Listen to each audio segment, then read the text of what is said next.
तोहान तोहान बा अखोई active ma'am सु पालगा तौरिबा थोइबा इरांगसिदा चिंददि एक्शन लौखटकनि हाइबा थबक ओइनदि ngasi फावबदा पॉपुलरली ओइन लौखटप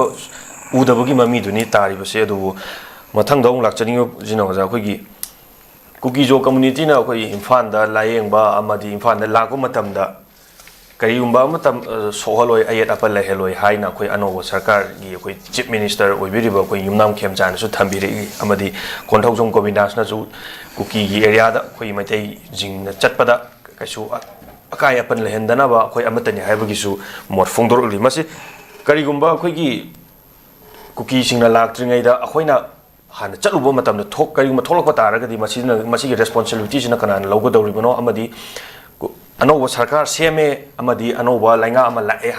हाइबदगी अखोइजे हौजिकसे कुकी सिंगना इम्फानदा लायेंबा लाकपा अमदि इम्फान बजारदा लाकपा मतमदा मदुदा करिगुंबा एनी करिगुंबा थोकपा मतमदा मदुगी दायित्वदो अखोइ सरकार पुगनी अमदि सिक्युरिटी सिंगनासु अखोइ सेक्शन थौरांसु लौगनीसु हाइबि अदुबु गरांग नहानमक्तदा अखोइगी कक्चिंग डिस्ट्रिक्ट की कक्चिंग खुनौदगी मिचम प्रजा नुपा अमा अखोइगी ऋषिकांता कौबा नहाम कापखिबदुगी रेस्पोंसिबिलिटी दि काना लौगदौरिबनो मागी एक्स केसिया पिबम थोप खरा पिरगदु मुसंगी दौरिब्रा अमदि चिंदा हाइबा यारेना पांगाय हाइबा मक ओइदौरिब्रा मसी थबकना कदाय फावबो याम उतकदौरिबनो करिम कुकी सिंगना इम्फानदा लाको ngamba तारगदि मोरे चुचानपुरगी आईटीबी सिंगना मयु मयुमना हंदलगे हाइबा मतमदा मदुदा थोनिंगदबो थोक थोलकपदाना काना रेस्पोंसिबिलिटी लौगनी अमदि मदुदा कंट्रोल ngamdre हाइदोना मु मोप तौदौरिब्रा ओजमसी कदाय फाव ngamगदौरिबनो कदाय फाव थबो लोखत पिकदौरिबनो ओजमसी करि हाना थमिनिंग एखोइगी भेलीदा लाकपदि एखोइ मी मरकता लाकपने लौवे मी मरकता लाकपने मीना मी कछु चादे मीना मी सोकते अदुगा सांगागे मरकता चपदि दम सोकपा याबै पोट लैबनिना को मदुगी पोट चलुबदा खितंग खुदुंग चादबम लैगद्राइन खले अदु जेन एखोइगी चीफ मिनिस्टर नदुगा होम मिनिस्टर नगो तामो गोविंदासना दो तामो खेमचाना हारि वाफम सिंग अदु यामना फजबो वाफम नि मीडिया दे दुबु मखोइ मखोइ नमतंग हाना चटलगा मखोइ मखोइगी सिक्युरिटी दु दम पुदना जे कमन पीपल दंग चटलगा अमता प्रजा मियाम थाजबदो पिबि ओनाइ थमजनिंगे अदु चिन्द पुंगांग आंगदुदि केसु थोइना कानारोय अदु एखोइना हारिसि मखोइगी अगेंस्ट की वाफम नते अदु मखोइना सिक्युरिटी दु जेट कैटेगरी दे लौरगा सोमना कंदा हाई सिक्युरिटी दे देन मखोइ लाकदो लंबी दे त सौरी युंगदोना सिक्युरिटी मियाम युंग चटपददि आई ओरसु मी ओरसु दम चटपिगे नंदम हारकनी इवन इखोइ चिरोइ फेस्टिवल मनुंगदा मयाम चटप यादे अदु सुमाइना अयुक्ता टीवी डिस्कशन यारोमगा न्यूज एनालिसिस यारोमगा होगिक चटकनी हारगा दम चटले अदु कछु सिक्युरिटी थिमिना कछु अकाय तो लेगी देबा सिक्युरिटी मयाम थेंगनाबनिना को अदुगा इफ अदुगी दु हुजि अमुक चटलो हारगदि मदुगी जस्ट इखोइगी प्रेसिंग चलहली चलन देन तौगी दब जगह दो इखोइगी यांग पोबि तंगाय गबदगी अदवाइदगी कुकी खुल अहुम लाले मचा मचा को कुकी खुल अहुम दुदा इखोइ दम थवाइ बिकमनगी बसु याइ टेमसिनगी बसु याइ ना कले इवन अदुगा हुजि इवन लिटान दा इखोइ चटप मतमदा इखोइगी तसेंगना हारगदि ngarang इखोइगी साइकल गी एमएलए केम याव हनसिंग यावरे अदगी इखोइगी डिप्यूटी सीएम ओरिबा नागागी केनो यावरे दो अदमाइना मरि मरि मे अदगी उखुल गी केनो यावरे अखोई एमएलए यावरे मखोई अहुंगतने अदो सोना कंद डिप्यूटी सीएम अमु ओइगिबो कुकी गी निमचा किबजन करिगी यावदिबनो हाबि क्वेश्चन अमा लाइबा स्वाइदको मामा पाले रंबे बट उजि थोलकबो याइना केनो मा केनो तौरे उजि इवन हेलिकॉप्टर सर्विस लेरने है अदनो सिमबदा माना पुरीबा बेगेस मैम दुना माइ ngसाइगी इकोने एक्स्ट्रा बेगेस कर पुरी कुकी हाबा पोतम नंबर 1 लेरे अरे separate administration union territory anti Manipur सागतपगी पोतम मंगोंदा यावरप लेरे माइ नुपाना सुद साइन तरोगा लेरे वारी निको अदो मा थादौनी हारे एसटी सर्टिफिकेट तो अदो तागदी माना ngसाइगी केनोदा मैतैगा इन कुकी द रिप्रेजेंट तरो कांदा कुकी रिप्रेजेंट तो यारगा मैतैगा मान पीस प्रोपर ngangudriबरा हाबा क्वेश्चन अचौम लेबनिम चाकिब जेंगिसेको देन अदुगा मागी पोट मयाम सिंगदुदा इकोइना कुकी सिंगदुगा मागी केनो सिंगदुदा कांगपुपीगी मागी लेबा जगा एसी इज नॉट कुकी or थादौनी हाबा ngangudriबरा हाबा क्वेश्चन सी अदना मागी ngसाइ यामना हाफ हार्टेड ओइबदुना मागी केनोदु इम्फाल दा लाकपा ngамदबने लवे अद थमोय सेंगदबा अमखक्ति यावरिब्रा हैना आइना मदमाइना थे खनजै अदना सिंबा पोट मयाम सिदा at this very critical juncture Manipur की हिस्ट्री द याम क्रिटिकल जंक्चर द इकोना न्यू गवर्नमेंट से इकोना जनरल पीपल ना एक्सपेक्ट तोबनी मदुदी to provide clear stable and the principal leadership to restore peace, development and mutual coexistence to Madugi Damakta mind Tazaba Tambani Aduga rebuilding the state now required higher inclusiveness, inclusivity, transparency, accountability, resolve and commitment to a constitutional government and equity hijaba potse masigi posing amnabai damakta di makoina haidoiba wafam singa se equina thabak to on top of ubudu pame maram di kaino da MLA se are lawfully elected representative other who are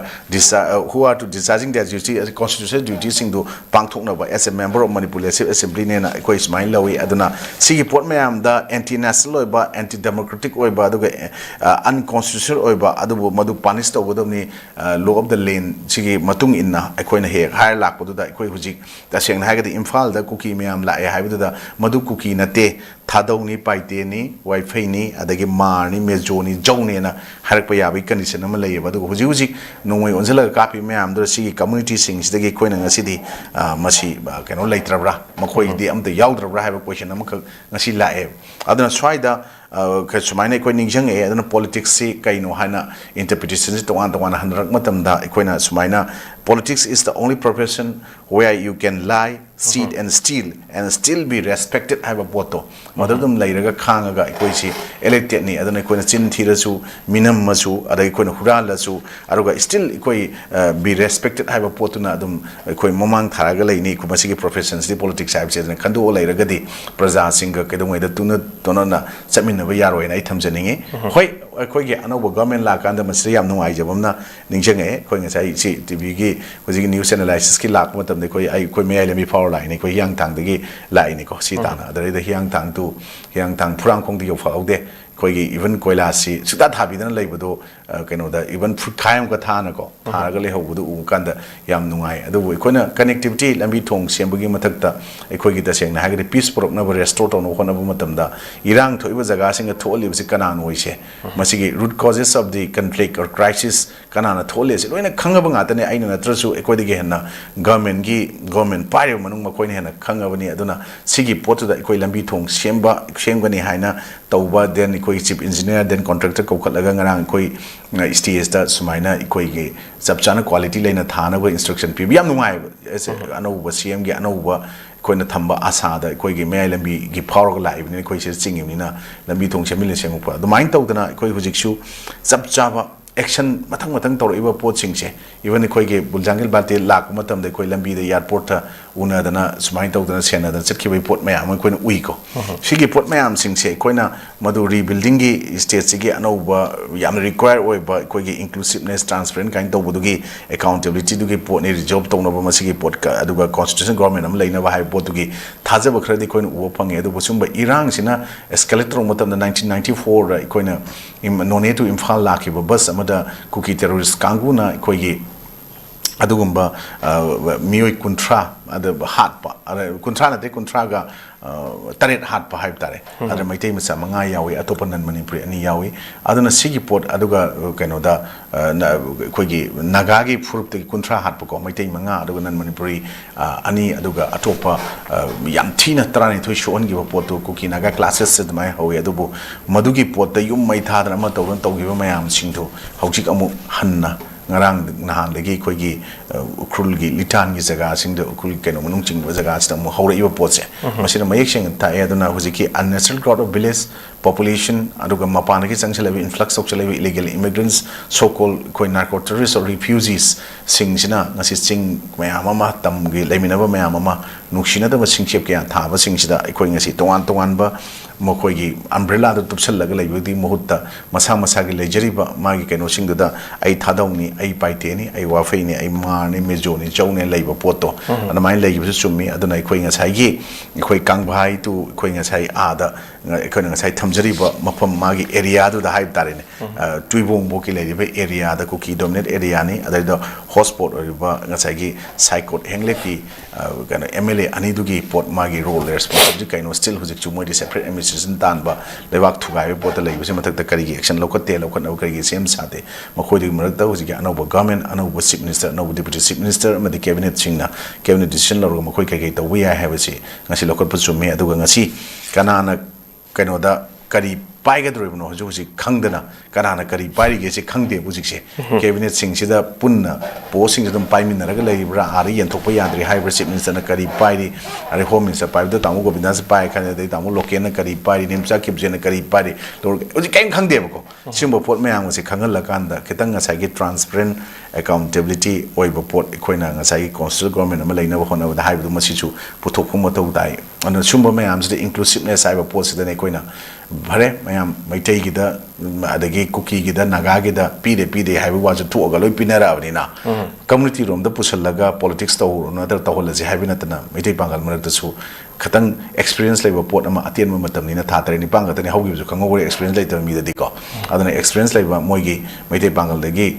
kano ani amadi muslim ni ga jo hai ko mayam bangladesh origin hai chumbala am khang de du pangal gi fruit gi ahum kara ni na ahum ji dagi experience leba ama koi cabinet mak da hap chungi kaina ko ga propose to hawra isi sinane anu summa mayam sing se ko no hujikti nainrubi lo sina ro aduga masigi waroshin ama porok na bokon abadadi lo haibasi yamna mathau tai lo de rule of law chana hanba ado lo abiding citizen ngata ne koi constitutional law na pullaga leibane koi society ma run tori base haibase masigi matungina koi lo thukari basing se punishment pi dragadi irang sing je kedong de lo shan manga moile smai tamjai okay